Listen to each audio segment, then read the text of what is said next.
Without objection. Thank you, Mr. Speaker. I rise today to talk about the ongoing Republican war on the poor, and that's what this is, and their attempt to gut our nation's critical safety net against hunger one more time. This past June, the Republican leadership failed millions of farmers and millions of struggling families when they could not pass a farm bill. They allowed the extremist Tea Party fringe of their party to poison the farm bill with amendments and so-called reforms that in fact would only increase hardship and hunger in America.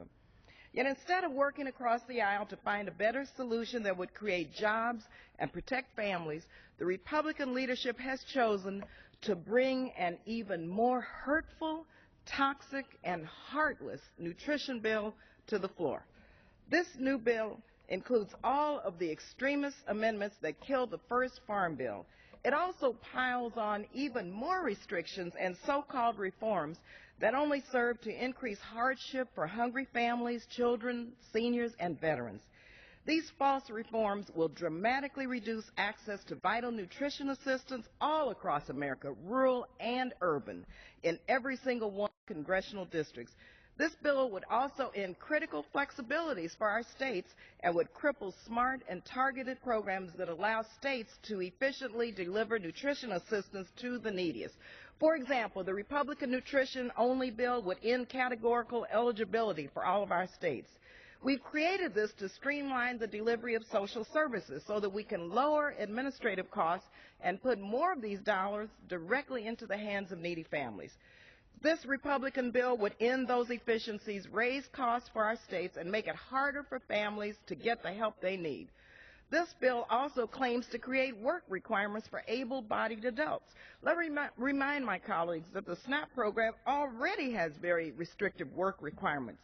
The current SNAP program cuts off able-bodied adults after just 3 months of benefits right now. We only allow states to adopt waivers for when unemployment in their states rise high enough that this restriction is clearly unreasonable. The new so-called reforms would cut everybody off, no matter what the unemployment rate is in their state. This is just heartless. These cuts would come at a time when the Republicans have blocked every single effort to pass a real jobs bill in the House and cut job training and job placement assistance. And let me tell you, as a former food stamp recipient myself, I know that people don't want to be on food stamps. They want to work. So if we're going to put work requirements on people, why in the world don't we pass a jobs bill so they can work? At a time when our nation should be creating opportunities for all, the House Republican leadership proposed to cut SNAP by $40 billion. This will surely create a bleaker future for our children, our seniors, and our overall economy. If this bill ever becomes law, and I hope it doesn't, at least 4 to 6 million low-income children and families will be cut from this economic lifeline and pushed into poverty. And like about 29 of my colleagues, I have taken the food stamp challenge about 3 times and ate off of $4.50 a day. It was unhealthy and very difficult. Yet I knew it would only last a week for me. Yet millions of Americans see no end in sight. And now, mind you, now they have to worry that this meager benefit, this pittance, that it's going to be cut even more. Instead of gutting SNAP, we need to strengthen it. Not only does SNAP help put food on the table for struggling families, it also helps stimulate economic growth. For every $1 in SNAP benefits, we generate $1.70 in economic activity. So Congressman Conyers and I have introduced new legislation that would extend the SNAP benefits that were increased as a part of the stimulus package. Otherwise, and many don't know this, on November 1st, every single family or individual who receives SNAP benefits now will see an automatic cut of about $29 per month for a family of 3. This will happen regardless of this $40 billion nutrition cut. In 2011, SNAP lifted 4.7 million Americans out of poverty.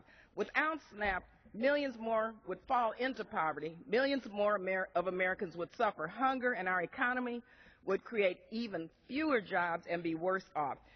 I just have to say, our values as Americans and who we are as a country recognize that these despicable cuts are immoral and they're un-American. We need to provide opportunities to help lift families out of poverty, grow the economy, and create economic stability for all. So let's restore a unified farm bill. Let's put an end to these draconian cuts to SNAP. Thank you. Gentlewoman's time.